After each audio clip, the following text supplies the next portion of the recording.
Welcome back to the Litigators Lounge, devoted to the intricacies of commercial litigation with Offit Kurman's commercial litigators. I'm joined by Niall McMillan, my partner and commercial litigator from our Bethesda, Maryland office. Niall, welcome. How you doing? Doing well, Anders. Good to see you. Thanks for having me. Good. What are we going to get into today? So today I thought we'd talk about administrative proceedings and how they're different than your typical civil proceedings or you're in court and what to expect from there. Great. What are some differences that might come up in the administrative context versus your average court proceeding? And first, it's a broad category of what we mean by administrative proceedings that can do anything from licensing and regulatory agencies. What I'm speaking about is agencies and their actions against you and your company. And that can deal if you're a license for educational purposes or education facility, or if you're licensed for a liquor license or something like that. There's different agencies with different control. The procedures will vary for each agency. However, generally what it looks like is that an agency will take a licensing action against you, such as close down your business for a violation. But in Maryland and DC, typically that would go to what's called the Office of Administrative Hearings. It could go to the Liquor Licensing Board, but it will go to the regulatory or the administrative agency. What happens there is you either have an option sometimes to do what's called an emergency appeal. If they shut down your business, you can appeal that. That's a quick process to appeal that emergency shutdown. And now you'll typically get that court date within a week and then a decision within about 10 days from there.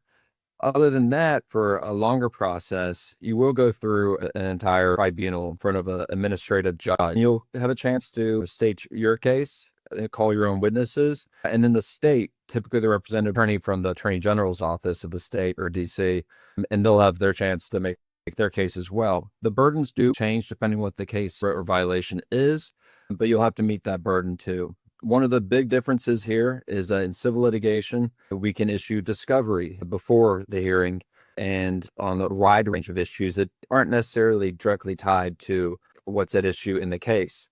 In office administrative hearings, both DC and Maryland, discovery is not as of right. So you have to seek permission from the court. And even then, the court has a very limited scope to exactly what the case is about that you can issue discovery for. You can also issue subpoenas, though, to witnesses to come testify at the hearing and to produce documents beforehand or at the trial. But in general, you're going to have limited discovery, limited amount of information to produce other than what you know yourself. It sounds like a pretty quick process. Are there any appeal rights if things go against your business or the license holder? How does that process work? Yeah, one thing to say, it's designed as a quick process. They are a little bit backed up, though. And so once the case is over, the judge, they'll issue a written order on your case. So anything from the emergency situation, they're mandated to do it within 10 days. And the other situations, they don't necessarily have a timeline there, and it could take anywhere between a month to a year. I've seen both. But from there, well, you'll have the difference between a civil case where you appeal to an appellate court. Here, you're either going to be appealing to the trial court in your jurisdiction, or in DC, you can appeal directly to the Court of Appeals of DC. For the hearings context, other regulatory agencies, you wouldn't be able to do that. So you're going to have an extra step before you get to actual appellate court.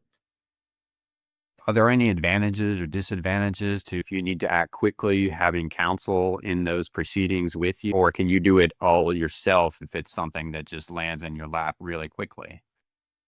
Yes, if you're an entity, so that's if you own your LLC or if you're doing business through your corporation, anything like that, typically you would have to be represented by counsel. If they come after you individually, then you can represent yourself. I definitely recommend that you have an attorney in there because you're going to have well-seasoned attorneys for the state on the other side. And they do this day in and day out. They know the rules, they know the regulations. You want someone there who knows it just as well. And something also to say about this is that one thing that it can be a plus in the administrative context, especially in the licensing or regulatory administrative hearings, is that the goal for the agencies in the state ultimately is compliance. And so a lot of times you can reach a compliance agreement with these proceedings, and you're not dealing necessarily with someone on the agency side who maybe you haven't been able to work well with. You have another attorney with the Attorney General's office who also wants to see compliance. And so there's good opportunities there to reach a settlement. That's great to hear. It's always worth exploring a resolution rather than leaving it in the hands of a neutral party to make a decision. Lots to learn and great information, Niall. Thank you. Thank you. Well, if you need any help with any administrative or licensing related hearings, please reach out to Niall. Just as a reminder, Offit Kurman is a full service law firm with offices from coast to coast, providing litigation services ranging from employment, financial services, construction, government contract, as well as administrative hearings. So please reach out to Niall or myself if we can help you out with any matters that require attention. Thanks so much for joining us in the lounge.